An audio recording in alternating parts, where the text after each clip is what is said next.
পলতা পাতা বলো আর পটল পাতা বলো, এই রেসিপিটা কিন্তু অসাধারণ হয়। এই বড়ার রেসিপিটা কে কেমন করো জানি না, আমি যেরকমভাবে করেছি সেটাই তোমাদের সাথে শেয়ার করব। পটল পাতাগুলোকে এইভাবে আমি কেটে নিয়েছিলাম, একটু লঙ্কা কুচি নিয়ে নিয়েছি, ডাল বাটা নিয়েছি, আমি মুসুর ডাল নিয়েছি। তো যাই হোক, আমি প্রথমে শ্যুট করতে ভুলে গেছিলাম বলে আমি আবার নতুন করে শুরু করলাম। ডাল বাটাটা প্রথমে দিয়ে দিলাম, কাঁচা লঙ্কা কুচি আর পটল পাতাগুলো দিয়ে দিলাম। আচ্ছা, শুধু এইভাবে পটল পাতার বড়া হয় না, আরও একটা পদ্ধতিতে পটল পাতার বড়া হয় ডাল ছাড়াও। সেই রেসিপিটাও আমি তোমাদের একদিন পারলে শেয়ার অবশ্যই করব।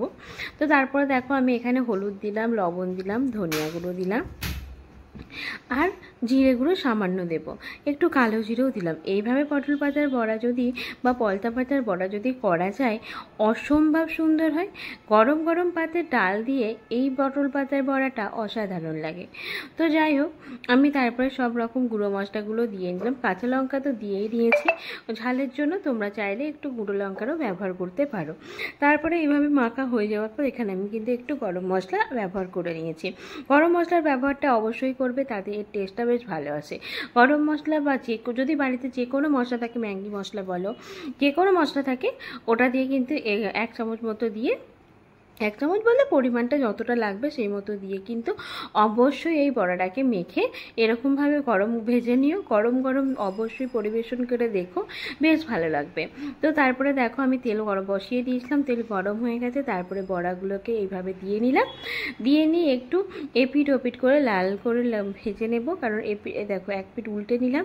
এরকমভাবে একটু মুচমুচে করে একটু সময় নিয়ে ভাজবে।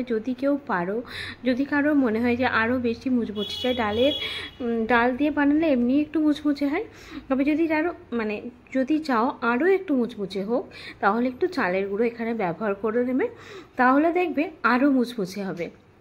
তো যাই হোক, আমি যেহেতু গরম গরমই পরিবেশন করব, সবাই খেতে বসে গেছে এই সময়, আর এই সময়তেই আমি পরিবেশন করছি, যে সময় আমি ওটা ভাজছিলাম সেই সময়তেই।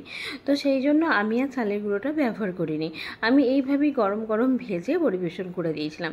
খেতে কিন্তু অসাধারণ লাগে একবার। হ্যাঁ, আর একটা অনেকের ভয় থাকে যে পটল পাতাতে তেঁতো থাকে, কোনো রকম তেঁতো ভাব এর মধ্যে পাবে না।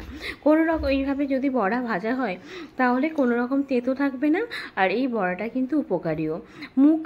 অনেকে দেখবে মুখ ছাড়তেও কিন্তু আমরা উচ্ছে খাই, অনেক কিছু খাই, তবে এরকম পটল পাতার বড়া খেয়েও বেশ ভালো লাগবে, আর তোমাদের মুখে রুচিও কিন্তু ফিরে আসবে। তো চলো, আজকে এই পর্যন্ত, পরে আবারও একটা রেসিপি নিয়ে তোমাদের সামনে আসবো। তো দেখো কতটা সুন্দর লাগছে ভাজা হয়ে যাওয়ার পর।